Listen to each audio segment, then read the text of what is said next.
President के election के लिए लड़ना है तो आपने ऑफिस ऑफ प्रॉफिट नहीं होल्ड करना चाहिए। वाइस प्रेसिडेंट का इलेक्शन लड़ना है तो ऑफिस ऑफ प्रॉफिट नहीं होना चाहिए। एमपी या एमएलए बनना है तो ऑफिस ऑफ प्रॉफिट नहीं होना चाहिए। हर तरफ में हम लोग देखें तो office of profit, office of profit, office of profit ही हम लोगों को सुनने के मिलता है। नमस्कार दोस्तों, मेरा नाम है अरविंद सिंह राजपुरोहित और आज के इस वीडियो में हम लोग जानेंगे कि एग्जैक्टली ये ऑफिस ऑफ प्रॉफिट होता क्या है। क्या इसको संविधान में कहीं पर डिफाइन किया हुआ है या ये एक अनडिफाइंड चीज़ है जिसको अलग तरीके से हम लोग डिफाइन करेंगे। तो चलिए शुरुआत करते हैं इसको समझने के लिए। बट सबसे पहले अपने को पता होना चाहिए कि सेपरेशन ऑफ पावर नाम का कंसेप्ट क्या होता है। देखिए, तीन ब्रांचेस जो हैं वो गवर्नमेंट की होती है, एग्जीक्यूटिव, लेजिस्लेचर और जुडिशरी। एग्जीक्यूटिव का काम है कि इन लोग लॉज को इम्प्लीमेंट करे और ये लॉज बनाने का काम करेगी हमारी लेजिस्लेचर यानी कि पार्लियामेंट।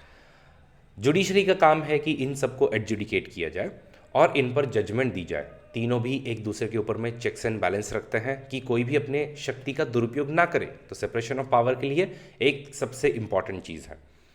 तो होता क्या है कि यहीं पर फिर आप लोगों का ऑफिस ऑफ प्रॉफिट का कंसेप्ट जो है वो हमारे कॉन्स्टिट्यूशन में बार बार पूछा जाता है और इसमें ये तक कहा है कि अगर कोई एमपी या अगर कोई एमएलए या अगर कोई प्रेसिडेंट या वाइस प्रेसिडेंट अगर ऑफिस ऑफ प्रॉफिट अगर होल्ड करता है तो उनको डिस्क्वालीफाई किया जा सकता है या उनको उस पद से रिमूव भी किया जा सकता है। तो इसकी कहानी की शुरुआत होती है ब्रिटेन से। तो ब्रिटेन में आप सबको पता होगा कि वहाँ पर सबसे पहले डेमोक्रेसी जो है वो उस एरिया में ही आपको देखने को मिलती है। तो वहाँ की जो किंग या जो क्वीन हुआ करते थे उनके पास में कभी एब्सोल्यूट पावर नहीं हुआ करते थे। उनके ऊपर में हमेशा पार्लियामेंट का थोड़ा सा रेस्ट्रिक्शन हुआ करता था और पार्लियामेंट जो है यहाँ पर लॉ बनाने का काम मेजरली किया करती थी।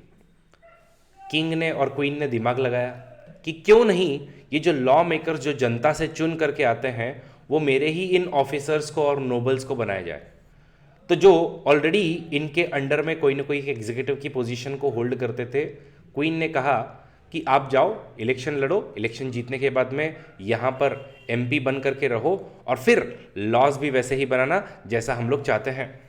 लेकिन ये वाली बात जो है वो पार्लियामेंट को जल्द ही वहाँ के समझ में आ गई कि इस तरीके से जो है इसका मिसयूज़ किया जाएगा और सेपरेशन ऑफ पावर को वायलेट करेंगे और इस तरीके से क्वीन जो है वो वापस से ऑल पावरफुल बन जाएगी एंड डेमोक्रेसी वापस से आपकी खत्म हो सकती है।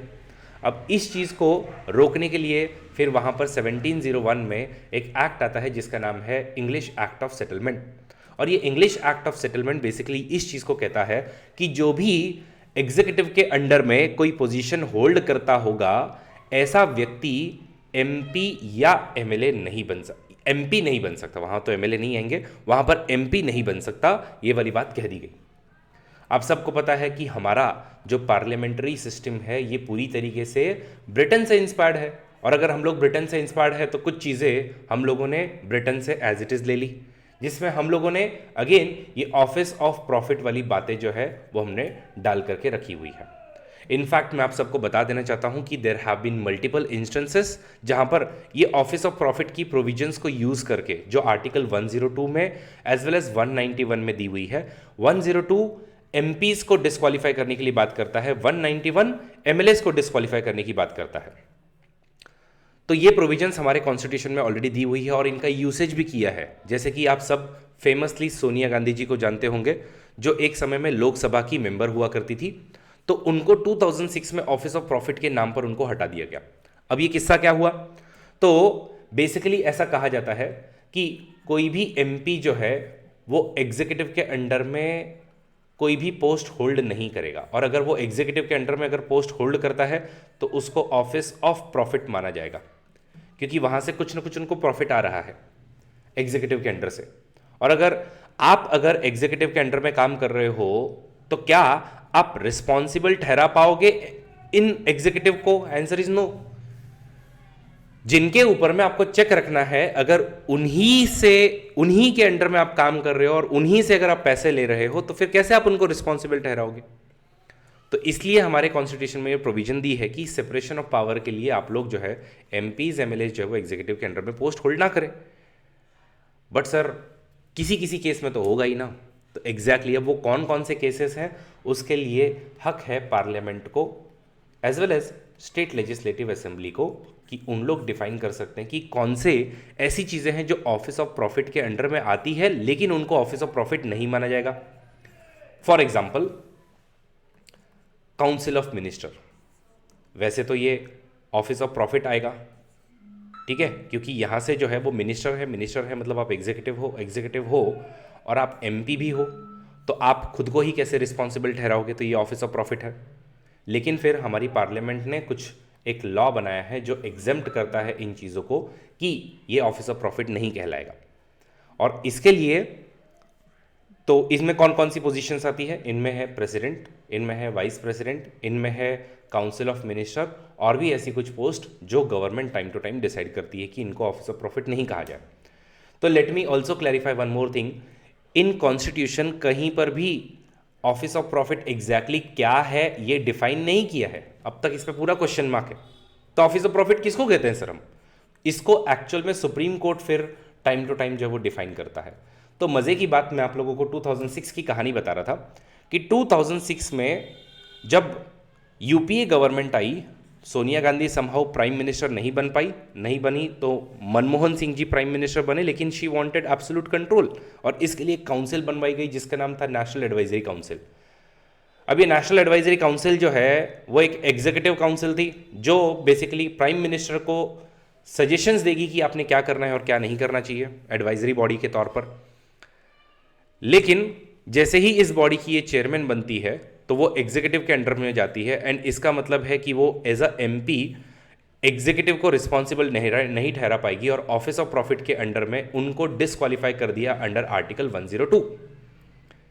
फिर यूपीए गवर्नमेंट ने क्या किया, बिकॉज ऑफिस ऑफ प्रॉफिट क्या होगा क्या नहीं होगा ये तो पार्लियामेंट के पास में पावर है, तो पार्लियामेंट ने सीधा एक लॉ बनाया वापस से, और लॉ में उन्होंने कहा कि नेशनल एडवाइजरी काउंसिल की पोजीशन को ऑफिस ऑफ प्रॉफिट नहीं माना जाएगा। और इस तरीके से फिर सोनिया गांधी जो है डिस्क्वालीफाई हुई, वापस इलेक्शन लड़ी और लड़ने के बाद में वो वापस एनएसी की मेंबर बनी, लेकिन इस बार उनको डिस्क्वालीफाई नहीं किया बिकॉज अब एनएसी की पोजीशन को ऑफिस ऑफ प्रॉफिट के दायरे से बाहर निकाल दिया था।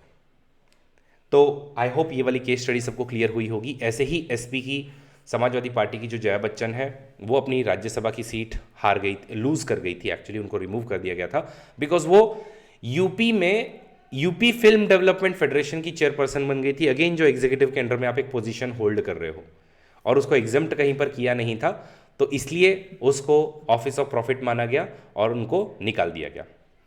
तो आई होप ये आप लोगों को चीज़ समझ में आ गई है। तो मैं आपको वापस बता दूं कि हमारा कॉन्स्टिट्यूशन या कोई भी लॉ क्लियरली कहीं पर भी डिफाइन नहीं करता है कि ऑफिस ऑफ प्रॉफिट क्या है, ऑफिस ऑफ प्रॉफिट क्या नहीं है, ये आप एक्ट के थ्रू टाइम टू टाइम जो है वो डिटरमिन कर सकते हो। बट मोर और लेस हम लोग बस ये बोलते हैं कि आपको कोई फाइनेंशियल गेन मिल रहा है या अगर कोई और एडवांटेज वगैरह मिल रहा है तो उस केस में हम उसको ऑफिस ऑफ प्रॉफिट कहेंगे। सुप्रीम कोर्ट ने 1964 में कहा था कि अगर गवर्नमेंट अपॉइंटिंग अथॉरिटी है, अगर गवर्नमेंट जो है उनके पास पावर है आपको टर्मिनेट करने का, अगर गवर्नमेंट आपका रेन्यूमरेशन डिटरमिन करती है, अगर जो आपका सोर्सेस रेन्यूमरेशन का है और क्या पोजीशन के साथ में आपको और कौन सी पावर आ रही है, इन सब क्राइटेरियाज को ध्यान में रखते हुए ऑफिस ऑफ प्रॉफिट को डिटरमिन किया जा सकता है, भले ही वो कहीं पर डिफाइंड नहीं होगा तो भी। ऐसे ही कुछ किस्से जो हैं वो ऑफिस ऑफ प्रॉफिट के हम लोग देखते हैं जो हमारे अलग अलग केसेस में आए हैं, जैसे कि आम आदमी पार्टी के 21 एमएलएज उनको इसी तरीके से माना गया था। इनफैक्ट जब प्रेसिडेंट प्रणब मुखर्जी जो हैं तो उनके अगेंस्ट में भी प्रणब मुखर्जी जब प्रेसिडेंट बनने वाले थे तो उनके अगेंस्ट में भी इस तरीके के कुछ केसेस जो है वो आए थे। तो गाइज आई होप आप लोगों को ये वाली चीज़ क्लियर हो गई होगी कि ऑफिस ऑफ प्रॉफिट हम किसको कहते हैं, और अगर ऑफिस ऑफ प्रॉफिट में से अगर किसी ऑफिस को या पोजीशन को अगर अपने को रिमूव करना है तो वो हम लोग किस एक्ट के थ्रू करते हैं। ऐसे ही इंटरेस्टिंग वीडियोस के लिए आप लोग हमारे चैनल को सब्सक्राइब कीजिए और देखते रहिए इन सब पॉलिटी के कंसेप्ट्स को। Let's crack it. This is Arvind Singh Rajpurohit signing off. Bye bye.